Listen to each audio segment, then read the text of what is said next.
Howdy, my name is Nonat, and welcome back to another installment of Advanced Archetypes. Now, I'm going to be doing this one a bit differently. You'll notice we're not on my usual little grid paper background. Y'all really enjoyed the Magus and Summoner reviews, so I'm going to be trying Advanced Archetypes in that way. If you guys enjoy this, let me know in the comments. If you prefer the old way of me doing this, let me know in the comments. I need to hear from you guys to be able to make my work better. So if you prefer it where we're on the little blank background with just the important text box popping up, let me know. If you like it like this, where you can see sort of everything as we scroll down through the archetype, let me know. I want to know what you guys prefer so I can make your viewing experience even better. But let's get started with the Horizon Walker, which is something I've always misunderstood as a player. For some reason, for years, I always thought the Horizon Walker was someone who walked in like other planes of existence, like to the elemental planes and the, like hell and stuff and back, and would walk there and back totally fine. I don't know why I thought that's what they were. I guess I thought Ranger Horizon Walkers in like 5th edition D&D were something special, but I was wrong. Horizon Walkers are just really good at surviving the elements. Shown off first in their dedication. You need to be trained in survival to take this, but you've mastered travel within a specified type of terrain. You instantly gain the Ranger feat Favored Terrain. So you pick any specific type of terrain, aquatic, desert, snowy, forest, etc., and then whenever you're in that terrain, you gain a 10-foot bonus to your travel movement speed. And when others follow the expert with you guiding them in that terrain, they gain the ability to ignore non-magical difficult terrain, which is also a bonus you get from favored terrain. So it's pretty good, but it has its limitations. Its big claim to fame is that you, while in your favored terrain, ignore non-magical difficult terrain. So if you're in, I feel like a landslide is a bad example, but if your mountains are your favorite terrain and the area is sort of craggly and awkward, you can move at full speed while other people wouldn't be able to. Now, it's important to note here, the 10-foot circumstance bonus is to travel speed, not to your in-combat movement speed. So you don't get plus 10-foot move speed in combat. This is strictly for when determining how long it'll take you to get from point A to point B in exploration. You do it 10-foot faster. Acclimatization's pretty decent. While in your favorite terrain, you gain resistance to all environmental damage equal to half your level. So it's not a huge amount of resistance, but a lot of things can be considered environmental. Any kind of natural hazard like a pit or a thorn bush, anything falling on you like a rock or a tree.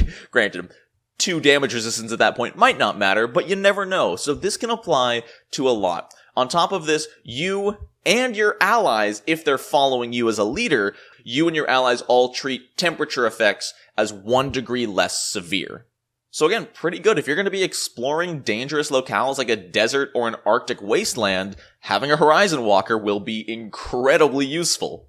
Surefoot. While in your favored terrain, you gain a +2 circumstance bonus on any skill check to move. Now, again, this is sort of simple, if you are making acrobatics to balance on slippery ice, you can apply Surefoot. If you're trying to, it also says swim through rough water, you can use Surefoot. I assume this also applies to something like a long jump or a high jump, if you're in your favored terrain and you're trying to jump across a gorge, you should be able to apply Surefoot there. But remember that this is only on skill checks to move, so if you're trying to roll athletics to push that boulder, this is not going to apply. Perpetual Scout is actually one of the best feats in this archetype. Effectively, for those of you who aren't aware, there is an exploration activity known as Scout, which means you're just keeping an eye out. And if for any reason in the middle of exploration you need to roll initiative, you and all of your allies gain +1 to initiative. What Perpetual Scout does is, even if you are not actively scouting, you're still scouting. So if you have a Horizon Walker in your team with this feat, if you get ambushed while exploring or anything requiring initiative while exploring, everybody gets +1 to initiative. On top of this, the Scout activity causes your entire party to move at half speed. This feat allows you to gain the benefit without even having to take the penalty. This is an amazing feat, especially if you're somewhere where you could get ambushed while exploring. Magical adaptation, really simple, really good. You gain dark vision, spider climb, and 4th level water breathing as innate primal spells that you can cast once per day each. This is nuts. This is absolutely insane. Dark vision, granted, a lot of ancestries already have dark vision, but spider climb is amazing. For, I believe it's 10 minutes, you get a climb speed up to your move speed. If you're unaware, if you have a climb speed, you don't need to make athletics checks to climb up walls. So if you cast spider climb, you can just move up walls now. You don't even need to roll. Water breathing, at 4th level, lasts for 24 hours. So once you are level 10 as a Horizon Walker, you can breathe underwater permanently. That's why it says 4th level. Water breathing, I believe, is a 2nd level spell, and originally lasts for 10 minutes. Or maybe, I think it's for 1 hour. And then at level 3, it lasts for 8 hours. And then at 4th level water breathing, it lasts for 24 hours. It says until your next daily preparation. So you're just gonna cast this automatically every day. And it can target up to 5 creatures! Oh my god! I had to look this up just to make sure I wasn't missing anything. Water breathing targets up to 5 creatures! Dude, if you have a Horizon Walker on your team and you're level 10, everybody gets to breathe underwater forever. That's insane! And Wild Strider is the same as the Ranger's Wild Stride class feature, which grants them, they ignore all non-magical difficult terrain, even if you're not in your favored terrain. All non-magical greater difficult terrain is normal difficult terrain, so now if you're in a literal landslide, mountain slide, it's only greater difficult terrain. It's the same as like having a little tiny crack in the floor. And you get an additional benefit thanks to your favored terrain, which there's a bunch of them, and honestly, I'm just gonna put them on screen real fast. This way, I'm still haven't gotten used to this new setup. There's all the there's all the benefits. There's all the benefits you can get from Wild Stride with favored terrain. So my final thoughts is that the Horizon Walker is amazing, dude. Like, the first few are a little okay. You know, acclimatization, resistance to environmental effects is good, not always going to come into play, but reducing temperature is really good. Surefoot is probably the weakest feat, +2 to skill checks, only to move. Again, I think this is only good if your favorite terrain is snow, as slippery ice is probably the most likely to come up, but still could be useful. Perpetual Scout is fantastic. Constant +1 to initiative for your entire team. What I didn't expect is for Horizon Walker to be such a team player. This is a team support class. When I first read it, I'm like, okay, so you're just gonna buff yourself and you can survive better. But no! Pretty much everything here, except for Surefoot and Wild Strider, helps your entire team. Magical Adaptation steals the show with 4th level water breathing alone, being able to grant your entire party, unless there's awkwardly 6 of you and then one person gets left out, being able to just permanently grant your entire party infinite water breathing. Fantastic. Moving on to the Linguist, which I kind of think might be the most confusing archetype so far. You can see it's already almost all skill feats, so let's take a look. Starting with the Dedication. You have to already speak at least 3 languages, and then you gain the multilingual feat twice. This means you learn 4 more languages. On top of that, if you ever become a master in society, you learn another language for every multilingual skill feat you've taken. So even if you take no more, that's 2 more languages at master and 2 more languages at legendary. Absolutely insane. On top of this, you become trained in society, or if you were already trained in society, you become an expert. Really good, just if you want to dip into this. If you don't have a good class feat, maybe you just dip into this and get a bunch of new languages. It's not a bad idea for that bard or charisma character in your party.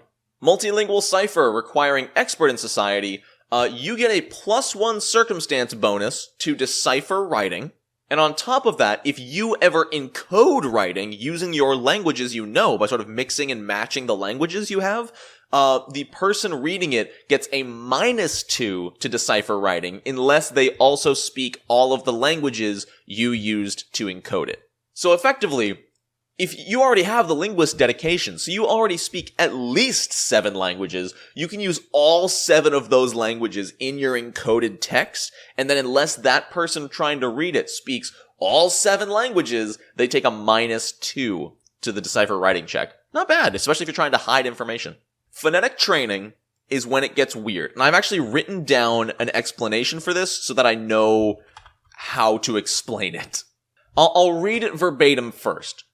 You can pronounce and repeat words with near perfect accuracy even if you don't understand their meaning. You can write them down in a phonetic script that allows you or another creature with phonetic training, this feat, to read it later.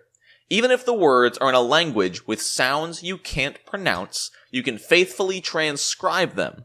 Memorizing long sequences of words remains just as difficult as it is normally.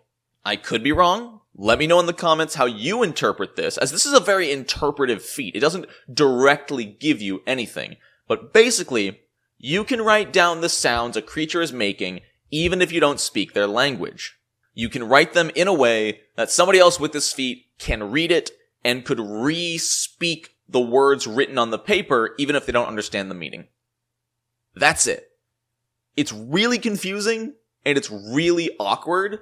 I think as a GM, this is one of those feats that I would let anybody do, albeit I think I would require a society check to do it, whereas with this feat, you do not need to make that check. So, it's good, it's fine. If you're going to be talking to a lot of people you don't understand, not bad. But also, not very good. Spot Translate took me like 5 full minutes to understand. Again, I'll read it verbatim for you.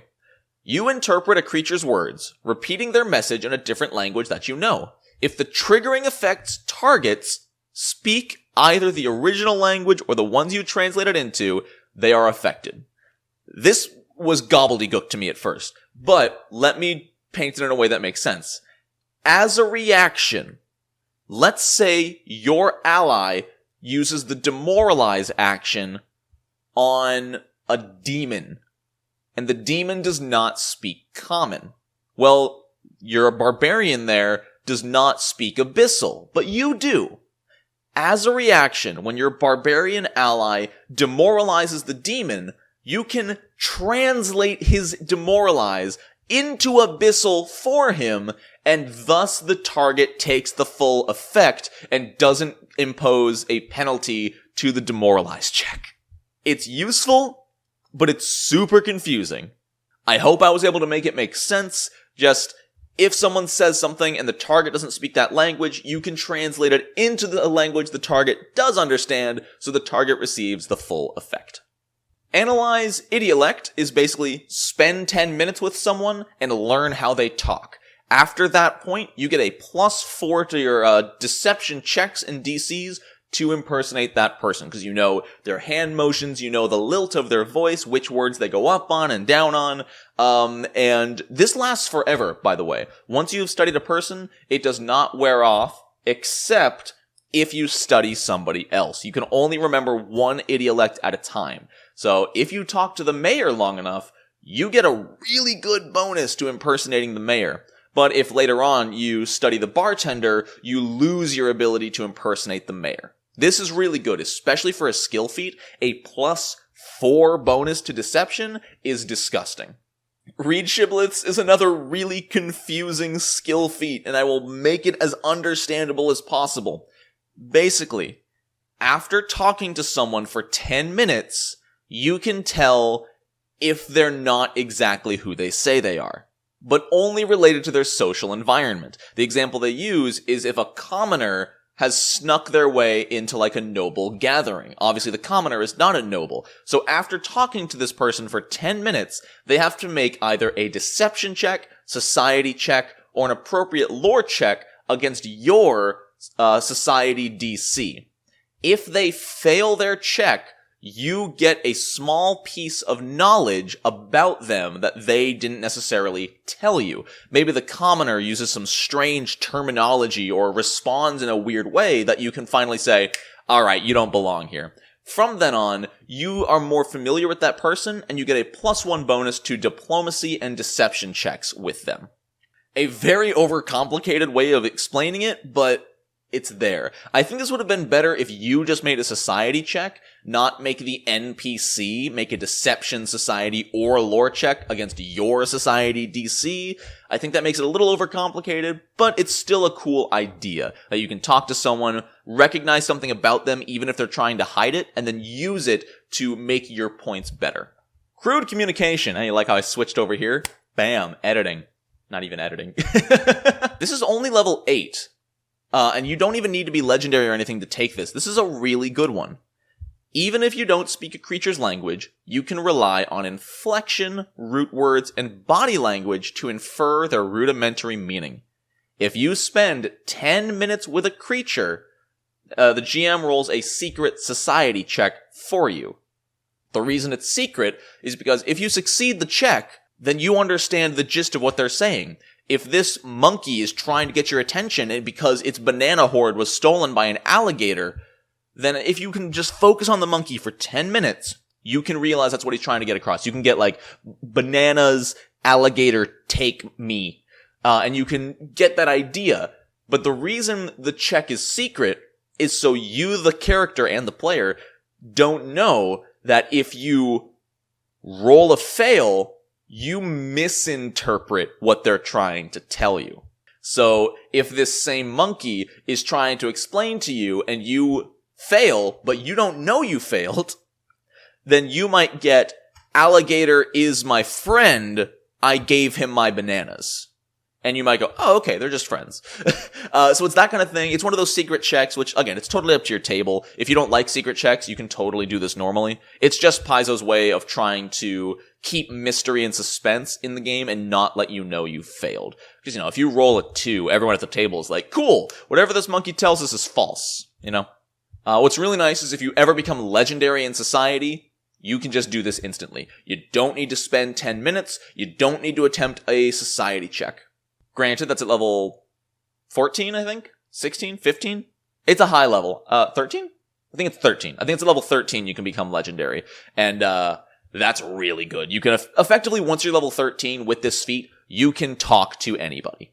So the Linguist as an archetype, I think is a bit overcomplicated in my opinion. Some of the things are extremely over-explained and done in very strange ways. I don't think it's a bad dip. Aside from spot, translate, and crude communication and the dedication, it's skill feats, it's over half skill feats, so you're not going to lose a lot for picking these up. And I think, read shibboleths and crude communication are super good. If you just take the dedication and crude communication, nobody will blame you. That's fantastic. And if you have that ally who likes to demoralize and has a bunch of audible effects, spot translate isn't bad. Probably not one that I ever plan to take, but I already know a few people who really like this archetype. One of my players in my game is planning to take it, so, you do you. If you like this idea, just being able to speak a bunch of languages is really cool. Alright, jumping into the Loremaster. If you just want to be a smarty pants who claims they know everything, the dedication is phenomenal. You need to have at least one skill that is related to decipher writing, so that's lore, I believe crafting, occultism, religion, nature, and Arcana. I don't actually know if nature is, but I believe it's any of those. And as long as you're trained in one of those and you take the dedication, you get access to Loremaster lore, which is a trained skill that can be used on any subject. Whether it be, like I said, Arcana, occultism, nature, any of those. You can use this lore skill, this special lore skill, to recall knowledge on it. It functions exactly like bardic lore that, bards get. If you become legendary proficiency in a decipher writing skill, you become expert in Loremaster lore, and that is the only way it can go up. I think the Dandy had something very similar to this with gossip lore, and just like that one, it cannot go above expert no matter what. What is nice is if you're already a bard and you have bardic lore, if you take this, you get the +1 bonus to it, which is not bad. For a skill that cannot be increased in any way, getting a +1 isn't bad. Magical edification. sucks. You get Guidance, Message, and Sigil as occult cantrips. Now, is Guidance bad? Kinda. It's not bad, but it's only +1 to a check or saving throw, I believe. Message is great for roleplay. It's great for roleplay. And Sigil is really fun with roleplay. Like, I mean, they're not bad cantrips, but this is spending a level 4 class feat on 3 cantrips. That's it. That is all you get from this. Now, I believe it is a requirement for a later feat down the line, but oh boy, that's a heavy investment. That's a dead level, you know. I'm level 4. Now I can make a little mark on something. Now I can put my sigil on things.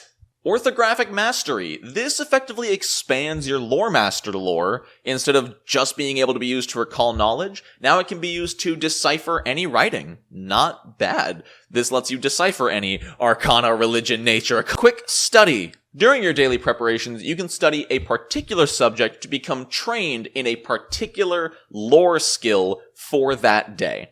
It lasts until your next daily preparations, and it specifically states, because this is temporary, even if you level up while you have this proficiency, it does not count as a prerequisite for another skill that requires trained in that skill.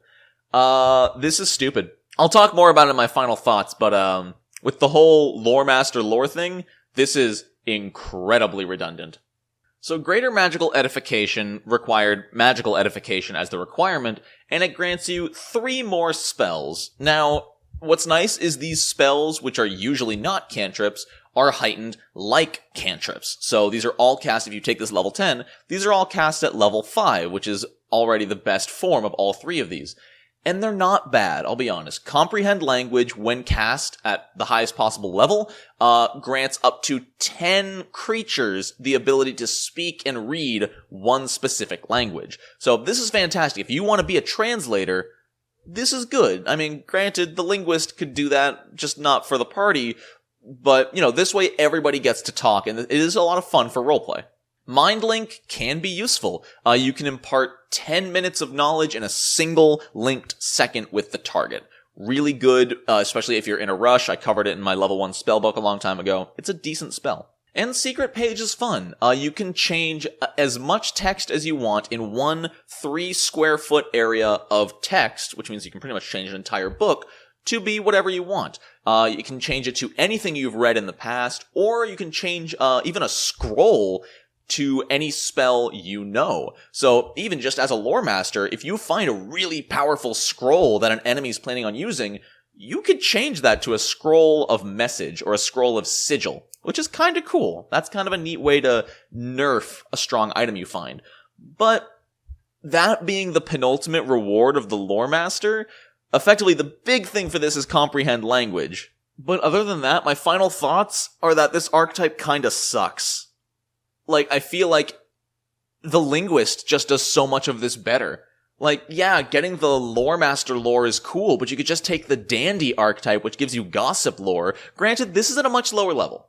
This is only at level 2 you take Loremaster lore, so that's fair. I think Dandy might have been level 6 or 8, so I will give it that. But Greater Magical Edification is not bad. Comprehend Language, Mind Link, and Secret Page are really cool spells, and the fact that they're auto-heightened is really nice. But the fact that you have to take Magical Edification at level 4 really sucks. Guidance, Message, and Sigil as your level 4 class feat is brutally weak. Orthographic Mastery is really good. And I want to elaborate on this. Okay, Quick Study is worthless.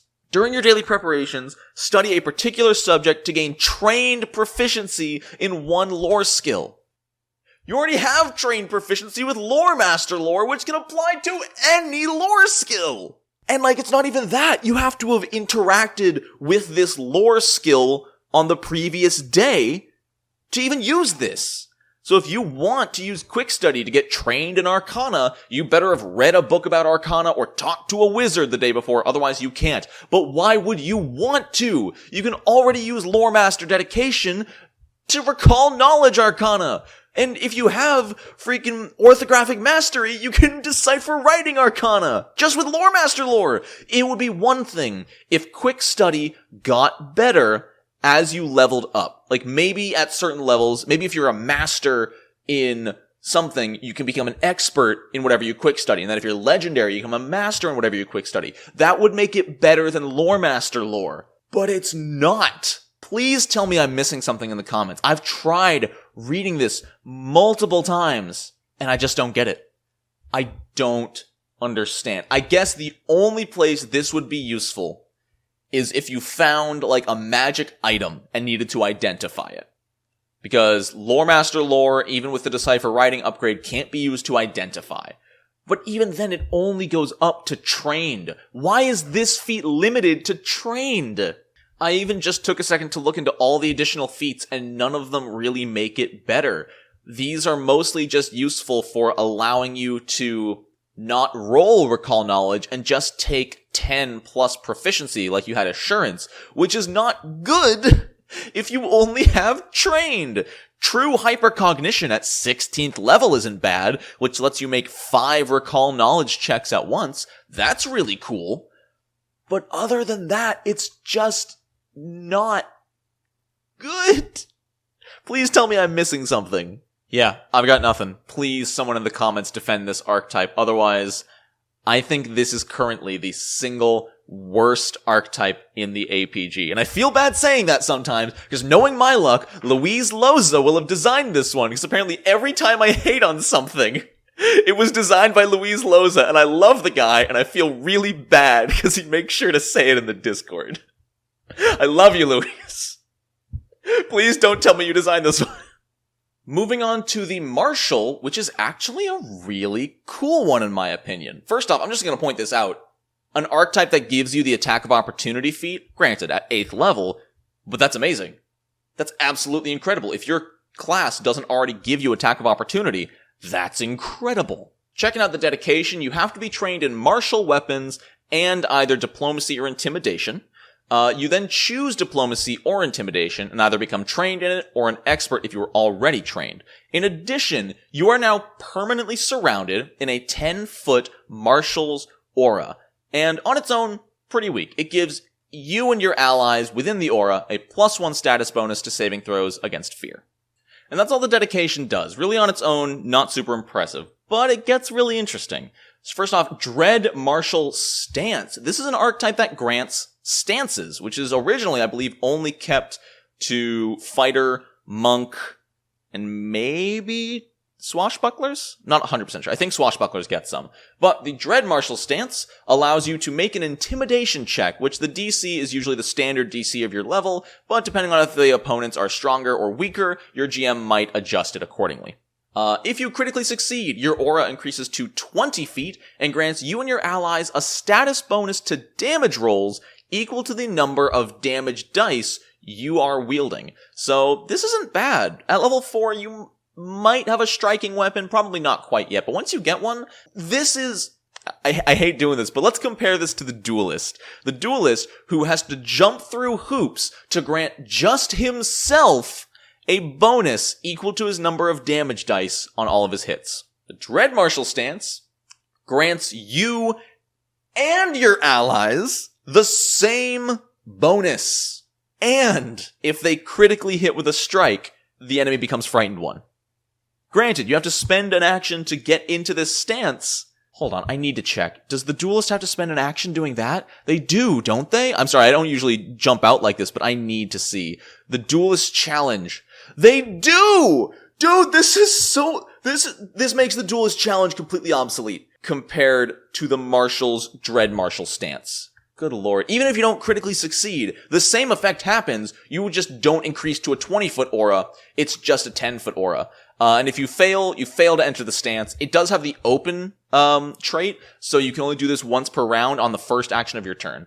And if you critically fail, you pretty much can't use it that encounter. So, this is amazing. If you imagine, even at level 4, +1 damage to everybody near you, every turn. And it doesn't wear off. This is a stance. That's a permanent +1 to damage. If just you, the fighter, and the monk are all in melee, That's probably an average of +2 damage per round. Up that to +4 damage per round just for free once you have a striking weapon. This is amazing. Now, on the inverse, the Inspiring Marshal stance is much more about buffing. It functions the same way as the Dread Marshal, except you make a diplomacy check instead of intimidation. If you critically succeed, once again, it grows to a 20-foot emanation, and you and your allies all get a +1 to attack rolls and to saving throws against all mental effects. That's really good. So one is more about damage, this one's more about accuracy. Take your pick. Everything else is the exact same. Aura size doesn't increase, fail to enter the stance, fail and can't do it again for 1 minute for the other results. Really good. I don't think you can go wrong here. The Inspiring stance, that's what it was called. Yeah, the Inspiring stance is more about consistency. The Dread Marshal is more about just hitting a little bit harder. Plus, with the critical strikes making enemies frightened is amazing. Moving on to Snap Out of It, which just allows you to choose an ally who's affected by a mental effect and give them another free saving throw. Granted, the saving throw can't have a duration of longer than 1 minute, but along with getting the free will save, they get a +1 bonus to it. And if they succeed at all, it ends the effect. This is nuts. The ally can't be snapped out of it by you again for 10 minutes, but that's absolutely insane. Now, they do have to be within your Marshal's aura, which, unless you've used a stance, is only 10 feet out. But that's still pretty decent. You can move up to them, snap them out of it, and get back into combat. This is great, dude. Steel Yourself. For one action, you choose an ally within your aura. It says you have to target an ally. You cannot target yourself. And they gain both temporary hit points equal to your charisma modifier. So we can probably say probably 3 or 4 temporary hit points. Not amazing. But they also get a +2 bonus to fortitude saves until the start of your next turn. For one action, that's not bad. And it's not like it has a spell slot or a cooldown or anything. You could do this every round and constantly give somebody +3 or 4 hit points effectively every single round. And especially if they're already sickened or something they can make an active saving throw to remove, that's amazing. If a target is sickened and you Steel Yourself, they get some temporary hit points and they get a +2 to their next fortitude save, which would be used to reduce sickened. Great stuff. Cadence Call is where the Marshal just gets better than a bard. Let's look at Cadence Call first. Once per minute, you call out a quick cadence, guiding your allies into a more efficient rhythm. Each willing ally within your Marshal's aura is quickened until the end of their next turn, and can use the extra action only to stride. And then, if they used that action, they become slowed 1 on their following turn. So, effectively, this takes an action away from your allies later and gives it to them now, which is incredible. Action economy is everything, and while it does slow you down next round, if you can get in melee or get somewhere and finish the fight now, fantastic. Now, let me compare this to the level 14 Bard feat, Allegro. Now, at level 14, the Bard gets a cantrip composition spell, and for one action, can target one ally, and they get 1 extra action on their next turn. Now granted, they can use this to strike, stride, or step, and Cadence Call can only be used to stride. And it doesn't inflict the slowed. But that's a level 14 spell, and this is a level 6 archetype ability. Let's keep going. We'll get back to this point. Rallying Charge. For 2 actions, you stride up to your speed and make a melee strike. If you hit, all allies within 60 feet who saw it gain hit points equal to your charisma modifier.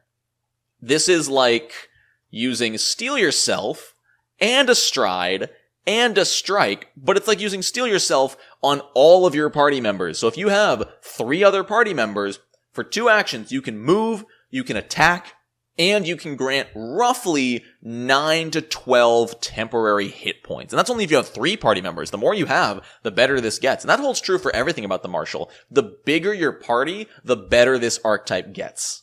Back to back is one of the coolest flavor things I've ever seen. I love this feat. You excel at watching your allies' backs and helping them watch yours. As long as you and your ally are adjacent to each other, neither of you can be flanked unless you're both flanked. This is already incredible. This means you need at least 4 enemies, so long as you're positioned correctly, in order to flank you. There needs to be at least 4 enemies focused on just the 2 of you, you and your ally, to be flanked. Now, what this also means is if it's you and 2 allies next to you, they both benefit from it. One of them is only flanked if they and you are flanked. However, what's worth keeping in mind is let's say there's 3 of you, you in the middle and an ally on either side. If you and 1 ally become flanked, the other ally is no longer immune to being flanked. Granted, if you're flanked and they're flanked, they're going to be flanked anyway. But I'm sure there's situations where this will arise. But yeah, it's just this really cool immunity to flat-footed from being flanked as long as you're next to an ally, which is what the Marshal does. The Marshal goes in with 1 or 2 other the Marshal, SH, goes in with 1 or 2 other Marshal, TIA, classes, and just fights with them. It's, this class, that's another thing. As you can tell, we're on the 2nd page of this archetype. This is another one, like the Eldritch Archer, like the Beastmaster, like the Dragon Disciple. It's a class. There's so many feats. You just don't take your normal class feats. You just become a Marshal. To battle is rad. With a resounding cry, you rally your ally to the offensive. Choose 1 ally. If you spend 1 action, they can immediately stride. If you spend 2 actions, they can immediately strike. Now granted, this does use your ally's reaction, so in some cases this won't be preferable, especially because you're trading away 2 actions to give your ally 1. But think of it this way. If you and the fighter have an enemy flanked, and you use your first action to swipe at them, well, you just attacked at your full multiple attack penalty. If you were going to attack again, you would be taking a multiple attack penalty. Instead, you can use to battle to give that ally on the other side of the flanked target a full multiple attack penalty strike at their normal full bonus. And again, it uses their reaction, but if it's something like a champion or a monk who didn't take the attack of opportunity feat, they might not need that reaction for much. So, I love this support. I am a sucker for abilities that let your allies act on your turn, and that is what the Marshal is so all about. Topple Foe is amazing. If your ally attacks an enemy that you're adjacent to and successfully hits them, you can use your reaction to make a trip check. This is just so good, dude. Again, trip is usually hard to work out because it counts as an attack. So on your turn, if you want to trip and then attack, first off, you need your trip to succeed, and succeed or fail, the trip has the attack trait, so your next action to attack has a multiple attack penalty. Being able to trip someone as a reaction, A, means your trip will always be at your full bonus with no multiple attack penalty, and B, if your turn comes before theirs, you now get to attack them while they're prone from being tripped. I can't say enough good about this, but we'll get to the final thoughts soon. Coordinated charge. For 2 actions, you stride up to your speed and make a strike.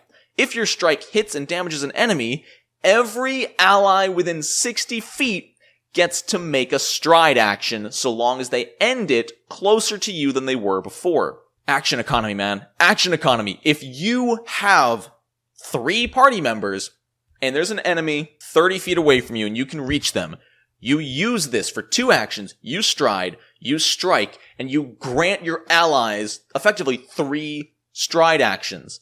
If they all take those stride actions, that is 5 actions worth of economy for 2 actions. This one does not even use... Oh, they do... Okay, never mind. Sorry, they do use their reaction. This did just get a lot worse for me. But again, as an opening to a fight, allowing your allies to use their reactions to position themselves is fantastic. I'm going to speed this up because this is already over 50 minutes long. Ooh, I might have to cut this one at 4 archetypes, guys. We'll see. Tactical Cadence. Your remarkable breath control and concise instructions allow you to coordinate your allies more effectively. And right here is where the Marshal becomes better than the Bard. When you grant allies the quicken condition using Cadence Call, they can now use the extra action to stride or strike, and they aren't slowed on their following turn. Granted, it still has a 1-minute long cooldown, but this means if you have 2 other characters next to you and you're in melee with a bunch of enemies, you can now use 1 action to grant both of your allies an extra action on their turn to stride or strike. It's just better than Allegro. The only way Allegro is better is that it can be used every round, but Allegro is still only single target. So I think this is personally better. Target of Opportunity, a very unique feat that I didn't expect to see on the Marshal. If for some reason you are a Marshal with a ranged weapon and an ally strikes an enemy within your range, you capitalize on it and you get to make a ranged strike with a -2 penalty against the opponent targeted. This strike does not count towards your multiple attack penalty, and your multiple attack penalty does not apply to this strike. If it's successful, it actually combines with your ally's damage for resistance. So if they have 5 physical resistance and you both deal 10 damage, you actually add that up to 20 and then subtract the 5 from resistance. So good. Again, I don't know why you would be playing a ranged Marshal. That would be tough as your Marshal. I guess you could play almost mid-range if you play something with a shorter range, because if you're in a stance on a crit success, it does expand your aura to 20 feet, which isn't short, but it's not huge. And that is the last that the Marshal gets. There's not much to say about my final thoughts, because I kind of kept spewing them throughout the entire video. But oh my god, guys, this archetype is a class, and I love these. We need more archetypes like these. There's only been 4 so far. The 2 pages, granted, they're a pain in the butt to cover in these videos, but it's so good! The stances, steel yourself, there's no dead feet here. There is no dead feet here. They're all good choices, guys. Except for maybe the ranged one, because I don't know why you'd be playing a ranged Marshal. But if you are playing a ranged Marshal, it's not a bad choice. It's a ranged attack of opportunity. That's really freaking good. Yeah, I have nothing else to say. This is fantastic. It is probably one of the best archetypes in the game. But if you're playing in a campaign with, I'd say, 3 or less people total, it loses a ton of use. I would recommend it for groups of 4 or more, and you don't necessarily want to metagame by asking your friends what they're going to play, but if you make a Marshal and you're the only melee character, it does instantly get a lot worse. I suppose, actually, the ranged one wouldn't be bad if you had 1 or 2 other ranged allies. If you had 2 fighters next to you and you were each using longbows, that would actually make a ranged Marshal totally useful, because they would still benefit from your stance. They would still benefit from Cadence Call. Not a bad idea. I take it back. Even Target of Opportunity is not dead. A ranged Marshal with another ranged character could be really cool. And I am actually going to disappoint everybody and end the video there. I apologize. I know we usually do 6, but this actually ended up taking a really long time to go over. I don't know how short it'll be once I edit it down, but my recording is already up to an hour. So yeah, I am premiering this. So if you're in the premiere, hi guys, thanks for coming out to the premiere. If you did enjoy it, be sure to like and subscribe. And again, in the comments, I need to hear from you guys.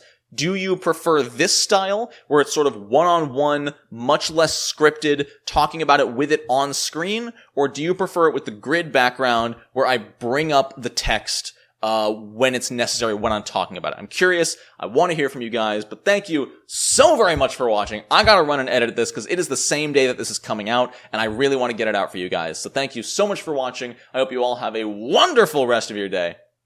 And until next time, no nat ones.